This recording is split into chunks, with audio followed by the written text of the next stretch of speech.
makakalipas simula ng malalasang Super Typhoon Uwan. Ngunit nakain ang iniwan itong malawakang pinsala sa Barangay Barampuag, Cubao, Cagayan. Sa pagbisita ng IFM News Team sa nabanggit na lugar, isa sa pinakalubhang naapektuhan ng sakuna, kita pa rin ang gabundok na putik, mga sanga at malalaking troso na tinangay ng tubig baha na siyang sumira sa mga kabahayan. Sa panayam kay Kapitan Clarito Cadiz, sinabi nito na 18 bahay ang tuluyang nawasak at tinangay ng tubig baha noong kasagsagan ng bagyo. Kaagad namang nagbigay ang LGU Tuwao at DSWD ng mga tent na pansamantalang naging tirahan ng mga biktima hanggang ngayon. Inilahad din ni Ginang Edna Capus, isa sa mga nawalan ng tirahan ng kanilang karanasan noong kasagsagan ng bagyo, kung saan ni isa umano sa kanilang mga kagamitan ay hindi nakaligtas sa rumaragasang baha. Hirap na hirap po kami, ma'am, kung hindi namin alam kung ano yung gagawin namin, ano kami makakaligtas. Sa awa naman ng Diyos, ma'am, wala naman nangyari na kung namatay, ganun, ma'am. Kaya titisin na lang namin yung ganito nangyari sa amin, ma'am.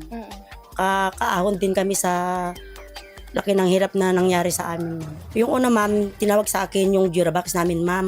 Una. Tapos nagkaraan ng ilan minuto siguro o oras.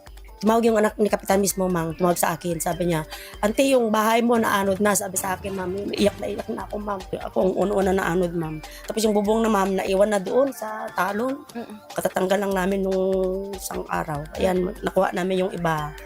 Pero yung buo na wala na. Lahat ng mga kapangkay na importante na ko, ma'am, naanod na lahat. Tinaas ko din na, ma'am, pero hindi ko naman nakakalain, ma'am, na maanod na yung buong bahay namin, ma'am. Wala na lahat. Ayon naman kay Kapitan Cadiz, maliban sa mga ahensya ng gobyerno, marami ring non-government agencies ang patuloy na naghahatid ng tulong sa kanilang lugar, kaya naman lubos silang nagpapasalamat sa mga ito. Gayunpaman, patuloy na nananawagan ng kapitan sa mga nagnanais tumulong, lalo pat isa sa kanilang pinakapangunahing kailangan ngayon ay ang mga gamit sa pagluluto, kitchen utensils, school supplies at mga damit. Marami nagbibigay sa amin na damit, relief goods, iba-ibang organisasyon sa buong Tuwao. Sana ang gustong tumulong sa aming barangay, ang gusto ko ay needs namin ay materials ng bahay, lalo sa na-wash out, at saka needs namin yung kitchen utensil.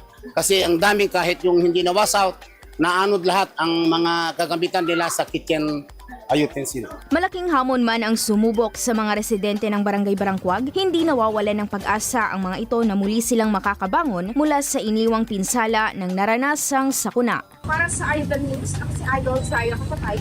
Idol. IFM News.